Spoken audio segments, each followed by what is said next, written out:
Your film is now ready to be shown.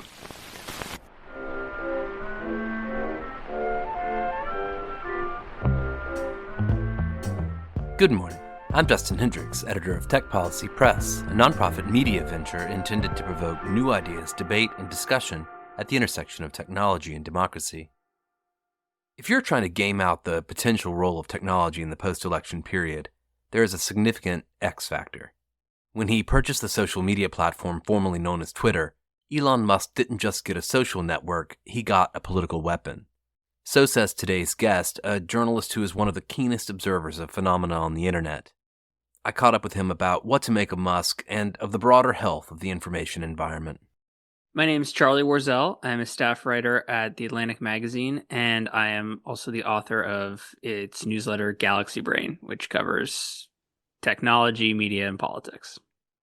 Charlie, I'm glad to talk to you today. It's been some time since I've seen you. I think the last time I saw you was in New York, and it was kind of in the middle of the pandemic at one of the first conferences I can remember folks coming out to.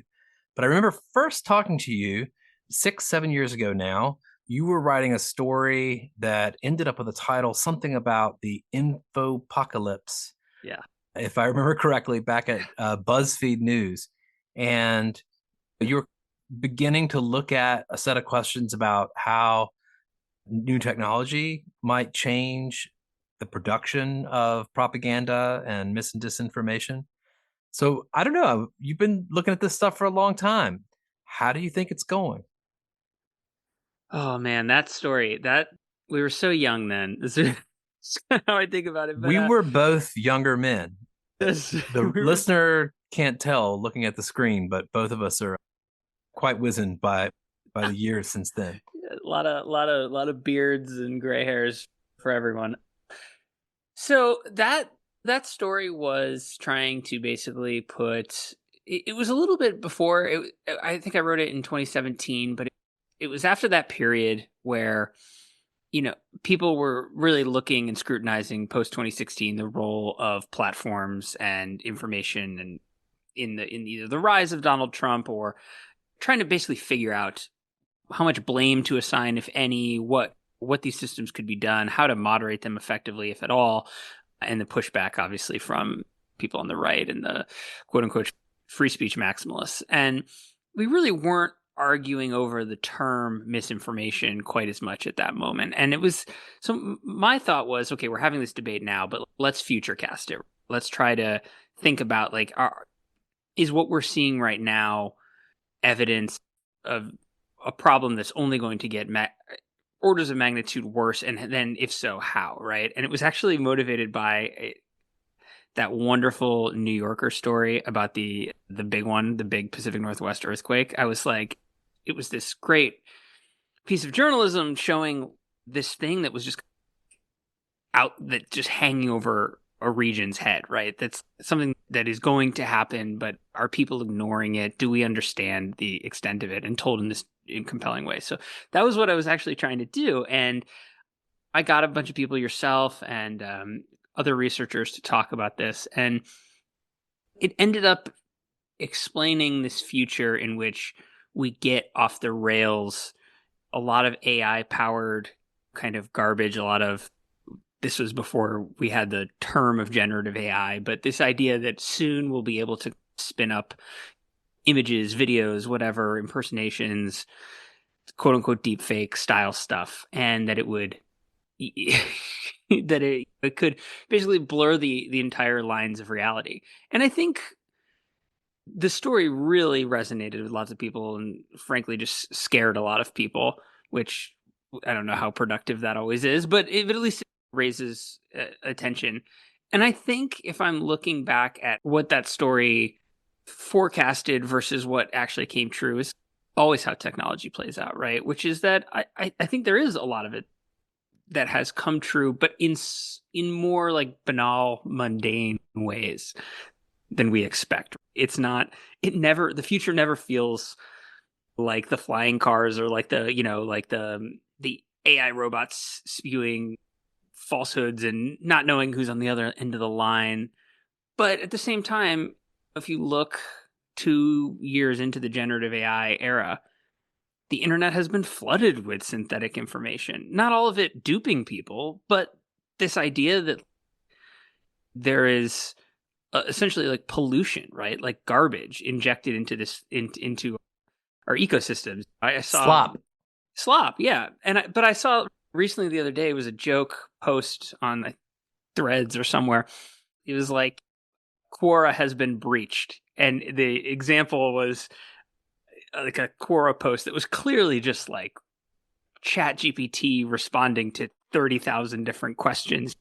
And it's this idea of course, this is what it looks like in that really banal way, which is that it's not a bunch of people walking around being necessarily mind controlled, but it is this idea of an information ecosystem where you do have to scrutinize every single thing really intensely if you want to verify that a human being actually touched it or thought about it.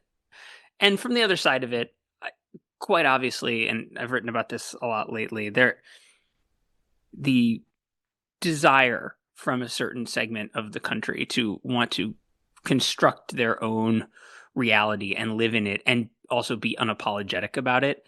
I think we saw that and we saw the contours of that. Obviously, we've seen it for a long time, but where we're at now with this idea of people sharing generative AI images and then saying, you know, yeah, I know it's not real, but it feels real. And so I'm still going to share it, is really a break, I think, from the way that things were before, where if you were caught sharing something fake, you either deleted your account and went away for a while, or you apologized, or whatever, right? But this sort of unapologetic nature of it, I think, speaks to us now seeing the effects of the last decade on certain groups of people. And I can think of some examples of that phenomenon you just talked about that aren't just regular users, but lawmakers who share something false and when called out will say it could have been true. Right. Yeah, it's to that point. I always remembered growing up and watching Colbert and the whole truthiness thing, but I hadn't revisited the segment and the clips online. And it's from 2005. And it's like he is outlining this idea of what your gut tells you and makes you feel is truer than the truth could ever be. And obviously it was relating to Bush and the Bush administration and all that kind of stuff. But it's pretty wild that it's gone from something that you are parodying in the extreme to that is just the baseline ideology of mainstream MAGA Republicans. That brings us perhaps to one particular subject that you've been covering very closely over the last few months. And I suspect one thing that you nor I could have predicted about today's internet or information ecosystem is that one of the major social media platforms would be bought by someone with that same set of goals, that desire to make falsehoods real, to perpetrate various conspiracy theories, to, otherwise use the power of the platform to accomplish a set of political goals. And of course, I'm talking about Elon Musk. You say in this latest piece for The Atlantic, which comes under the title, "This is what $44 billion buys you," that Elon Musk didn't just get a social network when he got Twitter, he got a political weapon. I wanted to really look at X or Twitter, whatever we want to call it, through the lens of what it is doing, what its like political project is in this sort of end stage of the election. And I think nothing speaks more to that than this election integrity community that he and his America PAC have spun up, which is essentially a feed for which people can post any fear-mongering rumor, any sort of just asking questions. Is this real? Hey, I saw this thing. My friend texted me that blank is happening at the polling location, election fraud conspiracy center. And in a way, the experience over the last, especially in 2020, was like all social networks filled with this stuff in a filtered manner, right? You'd see a post on Facebook alleging something, you'd see something on X or Twitter, but this is like a very concerted feed, almost like pure uncut distillation of the worst parts of social media, which is a fake news engine, but also an incitement engine, right? You're seeing now that this feed is filling with examples of, hey, like this person dropped off some ballots here. I think they're trying to meddle in the election. I like stop the steal. And then people will basically the libs of TikTok version of trying to go find that person and then harassing them in public. And so I was looking at that and thinking to myself that it was always a little bit clear that the purchase of X that Elon made was going to be a political project to some degree. But it's extremely clear right now what it was all for, or at least what he has realized that it can all be for, which is to poison the information ecosystem. If you're trying to do the Steve Bannon job of flooding the zone with shit, usually as a political influencer, as a party, there's only so much you can do, right? You can create what you want to create and you hope you can bring everyone aboard. But owning one of the communications platforms essentially means you can turn the knobs or create these communities that sole purpose is to flood the zone. And if you go through those feeds, you start to have this thing. I'm inured to a lot of the worst stuff on the internet. I know how to keep myself from saying, okay, I know what this is. I know that this is people trying to stir shit or who are propagandists or whatever. But the experience of scrolling through that feed for 30 minutes can make a person, even like myself, go, man, look at all these examples, right? And I know that most of them are completely out of context. If it's an irregularity that's actually real, it's usually way downplayed, right? Like someone hit the wrong button on a machine and is confused and some poll workers help fix it. But at the same time, the volume of stuff is really disorienting, I think. And there's so many people out there who are going to experience that and see it. And it really builds this, like the repetition of these rumors and falsehoods. You can see how it over time can change a person's worldview, right? It can really make something feel like it is happening, even if you are pretty skeptical that it is. Or satisfy their worldview if that's the view they've already got, or the political or partisan goal they have is to assert that the election was stolen despite the facts. This is almost like if Mark Zuckerberg himself were running the big Stop the Steal group on Facebook in the post-2020 election period, or perhaps running the Donald or something like that. You've got this kind of perfect combination of Musk's PAC, which I think at this stage he's put more than $100 million into in order to help elect Donald Trump as president, and the platform itself. Do we have other evidence that X is being, as you say, the knobs are being turned in favor of a political outcome? Yeah, I want to be clear that I don't know anything about the algorithms. I'm not insinuating that there are hands on the dials actually doing this, but more metaphorically, there's a multi-pronged approach of how X has become a really effective broadcast tool for Trump and for the MAGA right. One of the elements of it is Musk himself and his account. He is the most followed account. So anything that he retweets or any tweet that he replies to, those things get a massive boost of visibility. He actually hadn't tweeted about this election integrity community when I started working on the story. And I wrote the story on, what day is it? On Tuesday afternoon. And it went into edits. And I woke up on Wednesday morning. And I saw that the fact checker had boosted the number of people in the group. It was 13,000 when I wrote it. And it was like 33,000. It's 54,000 now.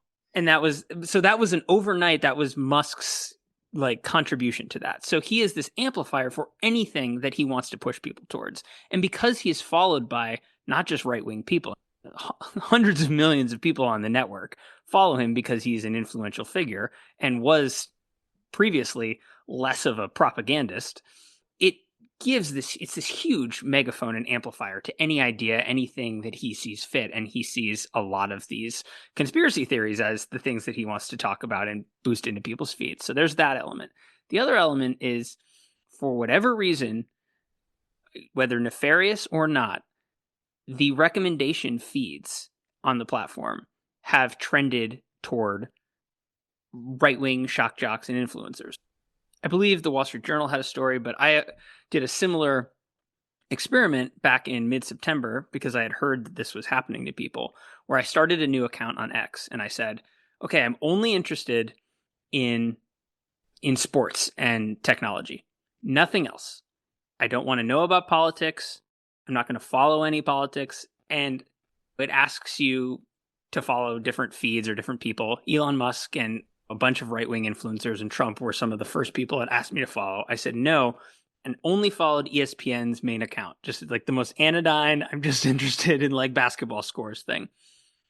And when I went through the onboarding process, it populated an algorithmic feed for me because I only followed one person.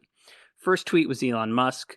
There was a tweet from Jack Posobiec, Donald Trump, Charlie Kirk, and a bunch of these influencers, libs of TikTok. The feed was essentially a recreation of this feed that I've kept since 2016 of the Fever Swamp MAGA influencers. It was almost identical. So X is feeding people political content, whether they're asking for it or not. And then the final part of this is based off some great reporting that the Washington Post did this week, which showed that because of all these other elements, a lot of progressive-leaning people have been driven off the platform, and that has given space for Republican lawmakers, Republican influencers to have more reach. And as a result, it's this sort of self-perpetuating cycle of, oh, my tweets are getting seen by more people, I'm going to tweet more often. And so the balance just on the social network, just from a political standpoint, not talking about conspiracies or anything like that, has changed dramatically. And so all those things taken together to me suggest that Elon Musk has, either just by his presence or by decisions he's made that we don't know anything about, has skewed the network, skewed the platform towards basically his own far-right ideology. And I think that should Donald Trump win next week, I think it's a reasonable thing to suggest that X will be something almost akin to a state media platform, like the closest thing that we have in this country to that.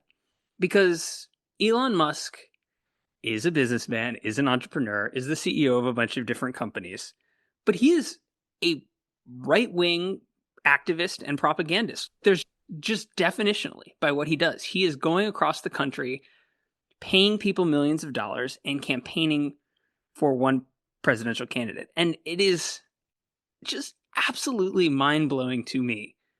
When you look back to the outrage in 2016, when you look back in the outrage from the Republicans in 2020, when you look back at the outrage post Hunter Biden laptop, all this stuff, at these kind of smaller level bits of supposed interference, right? Like putting your hands on the moderation dials and trying to cut back misinformation that like hurt Ben Shapiro's Facebook page, and just like congressional subpoenas about that.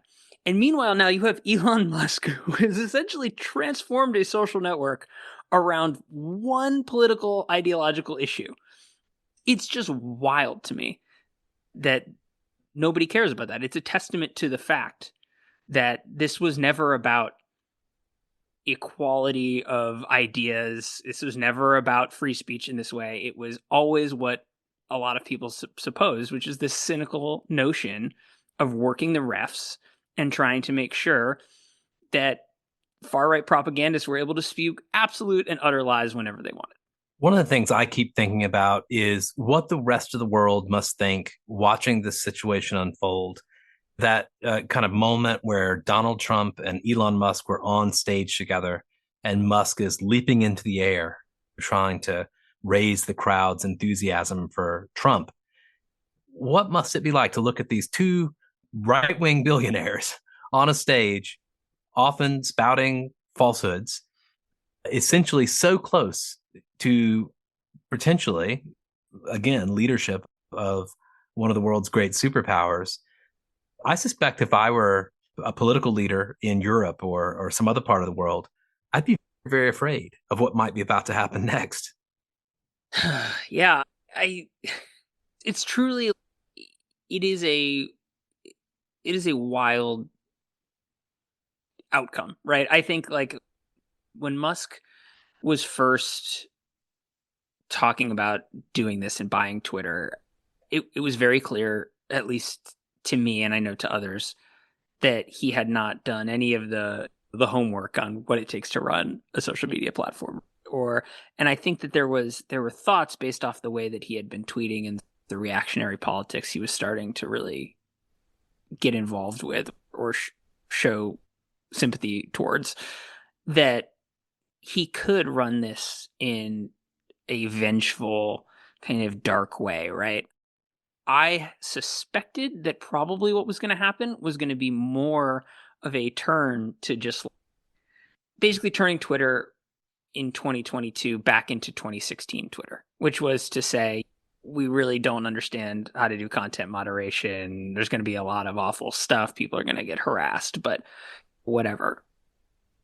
I didn't see personally my own shortcoming, the extent to which he has become a political actor in his own right. I thought that the sort of free speech posturing was the proper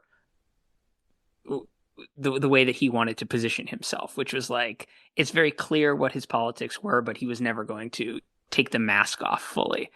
And he did. I think it's going to be really interesting if things go Trump's way next week, what level of power Elon Musk has, because you have this guy, you have two very singular figures who have boundless egos, but Trump is known for shivving pretty much anyone who pisses him off, no matter how loyal they have been in the past. I think it like remains to be seen how that relationship would play out. But I think that I saw a tweet or two of his today, of Musk's, and just he has become arguably the biggest anti-media crusader, mainstream media crusader. Unbelievable. And I do think from a global perspective, yeah, it's chaos, right? It's absolute chaos. And I think from a domestic perspective, something I am planning to write about, the connection I've made in my mind is there's been a number of lawmakers recently who've mentioned Elon Musk's handling of Twitter as sort of the aspiration for their goals to gut the federal government, right? Vivek Ramaswamy mentioned it in a podcast that came out yesterday or this week as this aspiration. And when you pair that idea with what Musk has done with Twitter and this idea that Musk is coming out now and saying, if we take power next year, expect a lot of temporary financial hardship, expect the markets to tank because we're going to be doing a lot and there's going to be the shock to the system, but don't worry, it will correct, it will be good. And let's be honest about what those things are. We're talking about deporting 20 million people. We're talking about cutting, they say, $2 trillion off the federal budget. We're talking about massive tariffs that would likely devastate the economy in the short run and drive up massive unemployment, including trade imbalances. Who knows? Maybe we get ourselves a war. These are not kind of small shocks. No. And also just the simple notion of cutting 80% of the federal bureaucracy. You just have like agencies and infrastructure projects and things like that just don't have anyone manning them anymore. Just like like truly parts of our government or infrastructure that will be just, people will be asleep at the wheel there. But it's such a scary thing to think about in that regard, because it's terrifying just to think of the fact that there are so many people who look at what Elon Musk has done with Twitter and see it as this shining success story. But in reality, if you look at it, what has happened is he's destroyed the business of Twitter completely. It is propped up simply by a whole bunch of debt and banks who are taking, an absolute haircut on all this stuff. And there's no prospects for growth beyond this idea of grievance. And I think it's a really instructive thing, though, for what a potential Trump administration would do, right? Because Elon Musk transformed Twitter not into a better product, not into a more successful product, but he took the sort of infrastructure of Twitter and turned it into a weapon that worked for them. And I think that's an exact way to look at, what the Trump administration and what an administration that has Elon Musk's influence in it, what it would do with the federal government. It would gut a lot of the bureaucracy, but what remained would then be leveraged as a weapon, an ideological tool that benefits a certain ideology and a certain group and a certain set of values at the expense of others. So I think that Twitter is really, it's the blueprint, right? It is the blueprint for a Trump administration. And I think that's genuinely terrifying, because running a social network, as we have seen, is not the same as running pretty much anything. It's its own thing. You can gut 80% of the employees of a software company and hope the servers keep running. I don't think you can do that with every government agency. So it's a bracing thought. One of the things that struck me about Musk's own rallies, the ones he did himself in Pennsylvania over the last couple of weeks, were some of the Vox Pop interviews that journalists did. They came across, I should say, mostly young men who were huge fans of Elon Musk. What happens to Musk if Trump loses? What do you suspect happens? Is he elevated, or is Donald Trump blame him? Is he somehow diminished by losing on this big stage, or do you suspect somehow it works out for him? As wary as I am to make predictions, I think that Elon Musk and Donald Trump share a quality that is, obviously it's not singular if they share it, but that is, it's incredibly rare. And it is an ability to attract attention, an ability also to warp reality to their own, the way that they see things, right? And an outgrowth of that is that they get in trouble, but it tends not to work in the same way that it works for most people, right?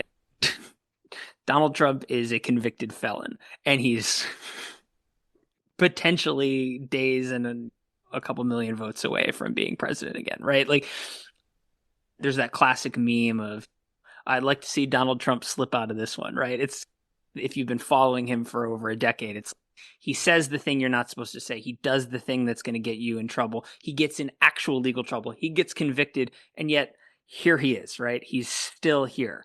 And I think that Musk has a bit of that himself, right? He does get in trouble. He's gotten in trouble with federal agencies and for his tweets and things like that, but they don't seem to dog him in that same way, right? Even the purchase of Twitter was like this terrible financial deal that already by now probably should have already come home to roost, right? He should already, he's managed to structure it financially in a way that it's held together with duct tape, and it's for the very short-term time being, it's working. So I think that him putting all his eggs in this basket, I don't see it as his downfall if Harris should win.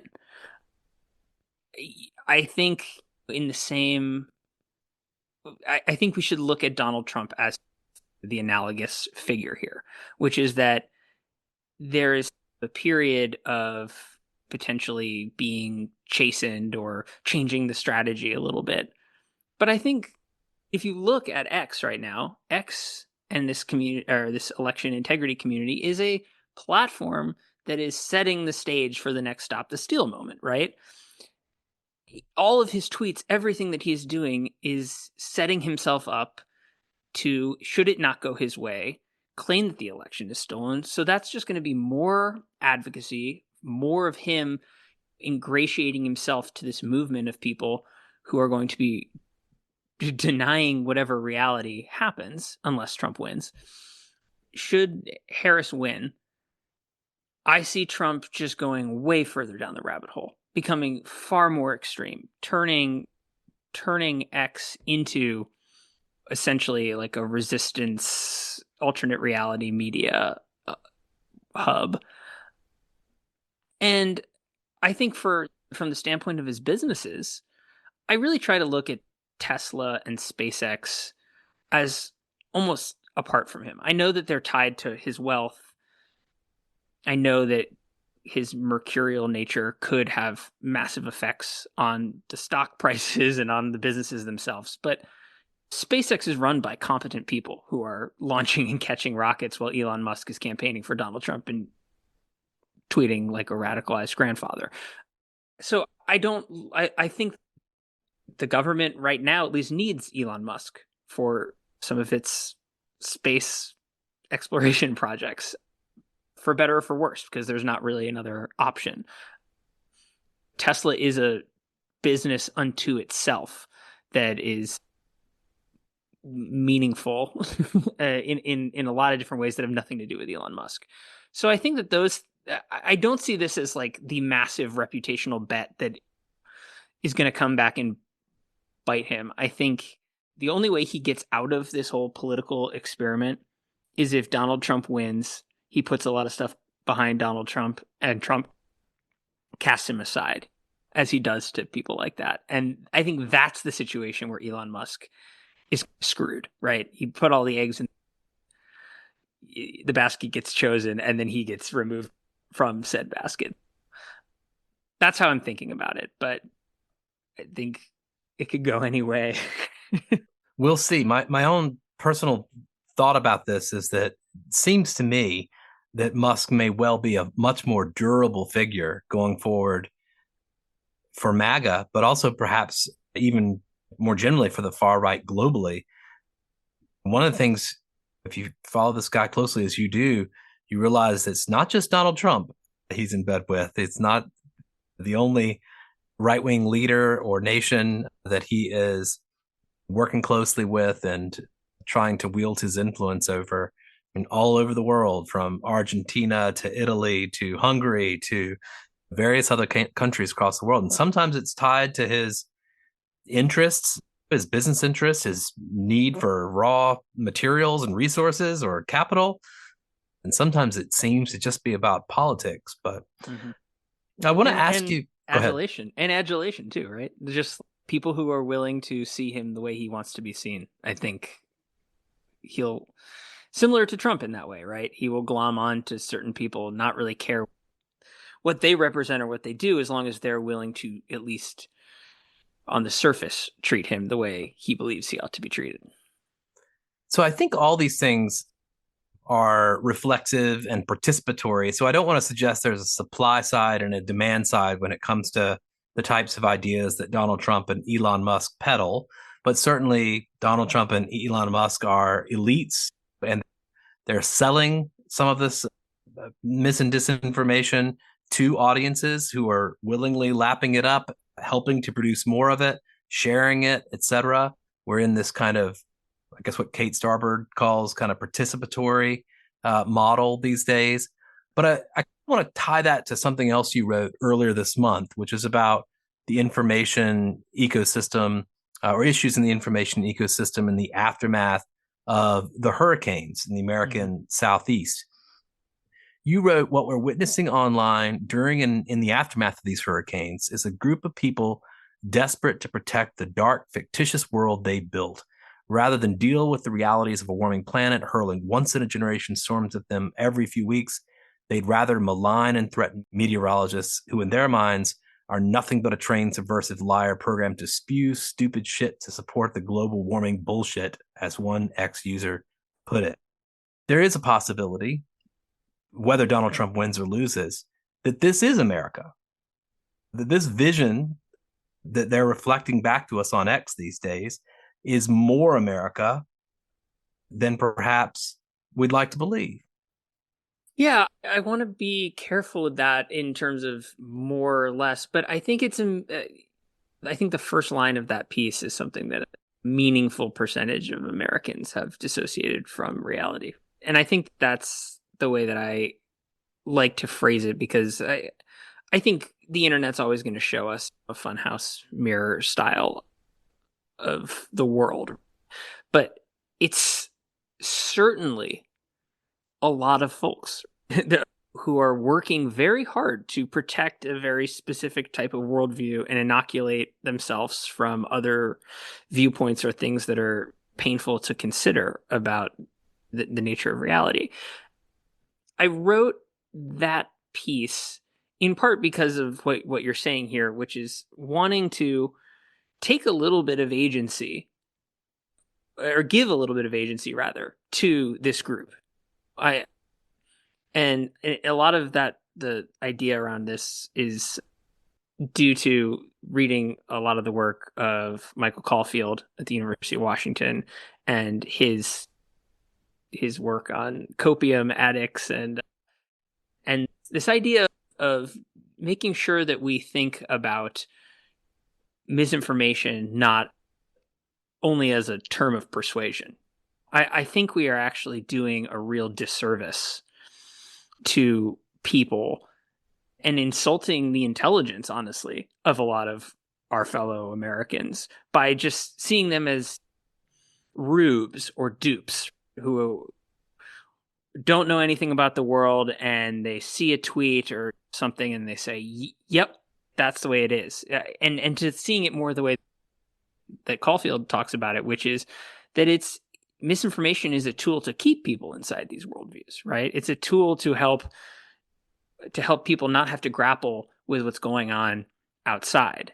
And I think that's really a smart thing. A lot of people glaze over when I talk about it this way, because I think a lot of people are really angry, right? And don't want to think about people who are believing and peddling these lies and living in an alternate reality as anything other than malicious actors. And I do think that they need to own that, obviously.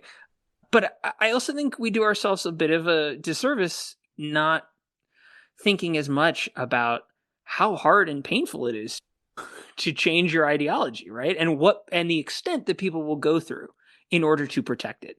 If you grow up, if everyone around you has a very clear understanding of the world and how it is, and one of those things is that it's global warming is not real, right? And for you to acknowledge that global warming is real, it's changing, it's doing all this, would mean having to cut ties with people in your community, having to ostracize yourself, having to be outside of that. It's painful. And so I think it's almost understandable in that sense how people are recruiting these types of ideas, right? How people would rather say, yeah, you know what? It is the government using nuclear weapons on these hurricanes, or using weather weapons to manipulate these storms, because it's so much easier for them to believe, or to pretend to believe, that Kamala Harris and the Biden administration are doing this in an election year to win votes or to hurt people in red states, than it is to understand that essentially they're voting for someone whose climate policies are so retrograde that they're going to accelerate all of these problems, and we're going to just get more and more extreme weather events that are going to adversely impact these communities in some of these places. That's a little bit of... I think it's both really important to recognize their own agency in that, not think of them as dupes, and then also recognize the reason why this is happening, right? Like, when people ask about, okay, yeah, we've heard about the misinformation crisis, we've heard about all this types of stuff, what do we do about it?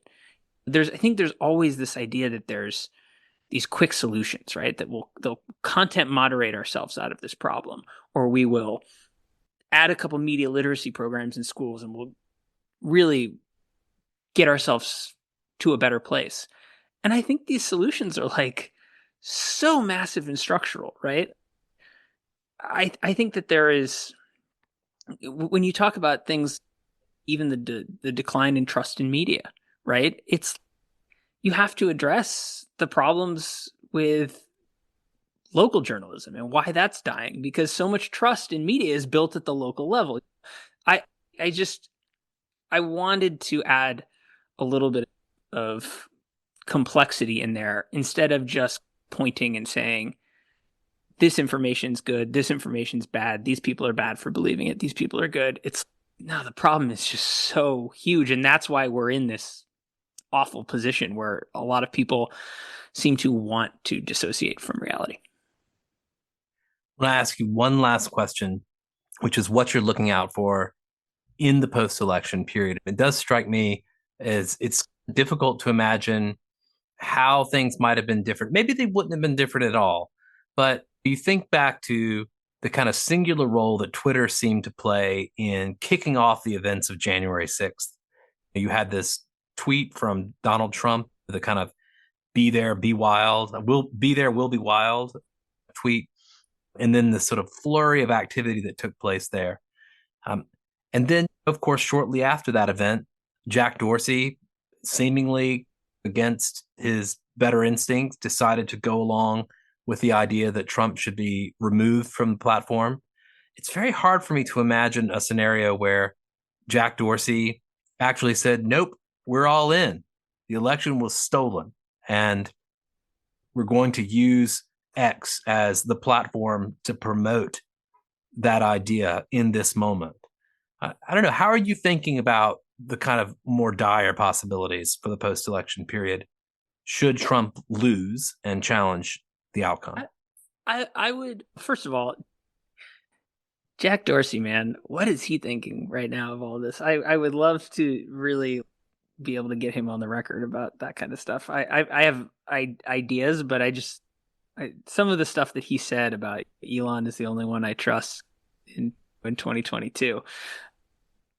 It's very fascinating to wonder what he's thinking seeing all this. But that aside, I want to push back just slightly on the idea that Twitter was as influential. It very well may have been in terms of Trump's megaphone and all of that on the day. I'll be very clear. I do not think that social media caused January 6th or that it was necessarily a causal spark, but certainly the platform played a role, and not even just in those last days or weeks, but you could argue in the months and years preceding it, with things like allowing the QAnon movement to grow there. That's the way I think about it. Yeah. What I was going to say is I think that like Facebook actually had just a really outsized role in the Stop the Steal stuff. I just remember, I don't think it was the day after the election in 2020. It might have been the Thursday, but I just remember that Stop the Steal group, like refreshing it, like the main one on Facebook, and seeing like 15,000 people joining every 2 minutes. Like the community that it was able to create there. And then that community clearly splintered off into real factions that showed up on January 6th. So I do think they're like, the platforms played some role for sure. I just think Facebook has had more influence maybe than Twitter in that moment. But anyway, what I'm looking for, what I'm thinking about, I'm extremely frustrated in the sense that it's like the least short-term chaotic path. And I say this with all irony, right? In the short term, the least chaotic path for the next 6 weeks is that Donald Trump wins decisively, right? Because Democrats Kamala Harris is going to accept the results of the election where it seems Donald Trump will not, right? So the most chaos is an extremely tight race in which Harris wins. That is where all of this Stop the Steal stuff would probably go as much. And this is all very obvious. It's why the Harris campaign is asking people to show up in such force that there is, it is, she wins in no uncertain terms. One thing I'm thinking about with the coming weeks is for everyone, including journalists, to remember that This is not 2020. The biggest difference between 2020 and what happened after Election Day and whatever will happen now is that Donald Trump is not the president. If there has to be a transfer of power, Donald Trump is not the one to have to step down. That's really meaningful. I think we actually aren't talking about that enough. There is this idea of looking through this election strictly through the prism of 2020, and that's just a fundamental difference. So I think that there is something there, and the actual process of certification in this moment will be handled by people who I think can be trusted to certify the election however it goes. I think that a lot of what we will see will be localized, whatever it is. I think that when I'm trying to think of, would there be like an October surprise? Obviously, we're recording this on the 31st of October, and there hasn't been a crazy surprise or anything. But if there is like an election day misinformation debacle or something like that, I can see things happening really locally, right? Something happening where someone says, "Oh, a polling place, the pipe broke, it's flooded, you can't go there," right? And directing people away from their local polling place to disincentivize people to vote, like little stuff like that, I think is something to keep an eye on. This idea that all these things are going to be smaller, but there's a sort of death by 1,000 cuts problem there. I think January 6th, the spectacle of that, the violence of that, the centrality of that moment, those things tend to be pretty rare, but it doesn't mean that there won't be localized versions of things happening, right? Looking to all those swing states, Pennsylvania looks like it could be a place where, especially in a delayed count in some of these counties, Montgomery County, Delaware County, those types of places, Arizona, I think Georgia, looking at those spots and paying attention to those little areas is going to be important and interesting. But the sort of most depressing thing I think about all of this is I don't know how much there is that news gatherers can do to stem the tide in this moment. It just seems like when you're looking at the internet the way that it is right now, it's so primed to accept only a certain amount of outcomes, and to everyone is in their positions and knows where to react, right? In the right wing ecosystem, should this not go their way. And I think that it's going to be a really intense period in that way, but we all have to keep in mind too that Donald Trump is not the president. I just want to ask you what you're looking at and what you're looking towards, because I think it's important for it's important for me to see this from multiple perspectives. I think you're right that it's likely that there won't be a big spectacle like January 6th. Certainly, there's a different security profile around those types of events in Congress. It's a national special security event now, but it will receive the appropriate amount of security.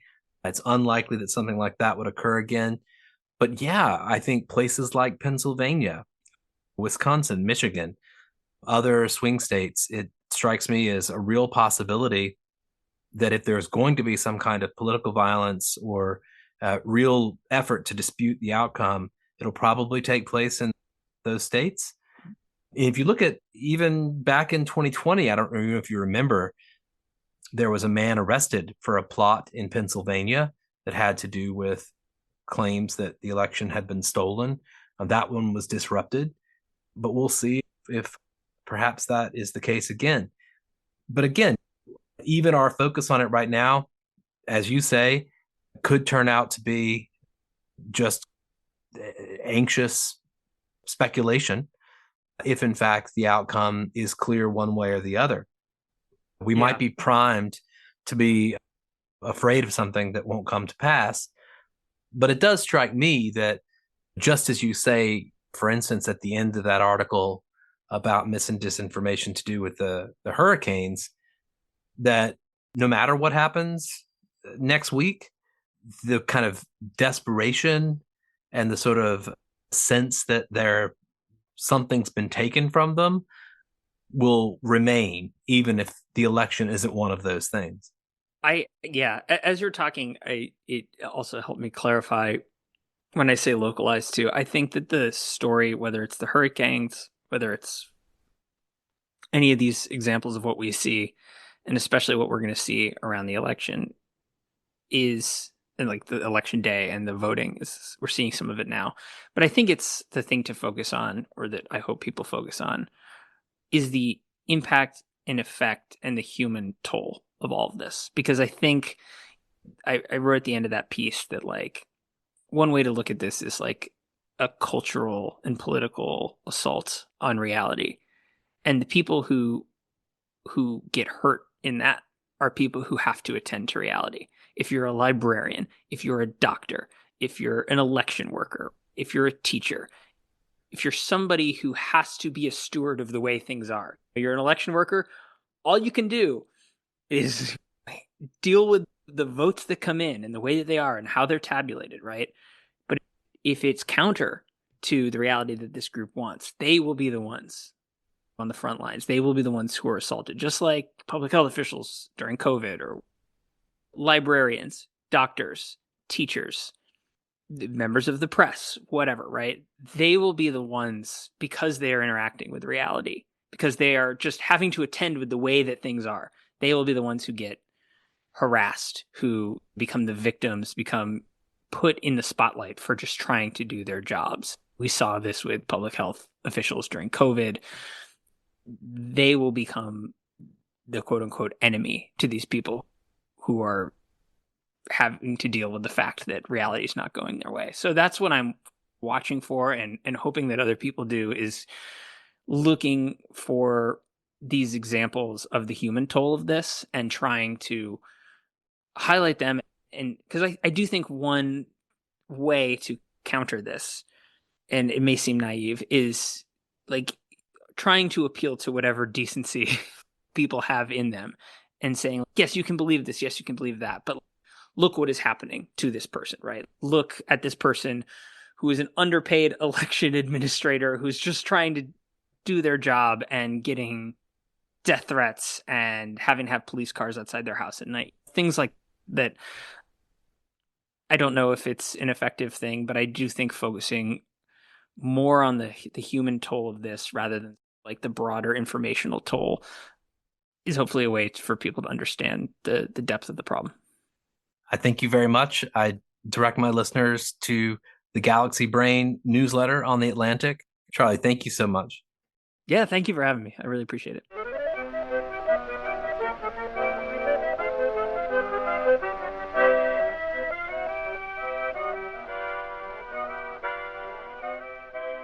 That's it for this episode. I hope you'll send your feedback. You can write to me at justin@techpolicy.press.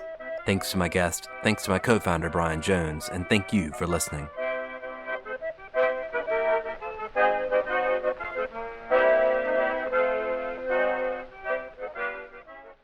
Tech Policy Press.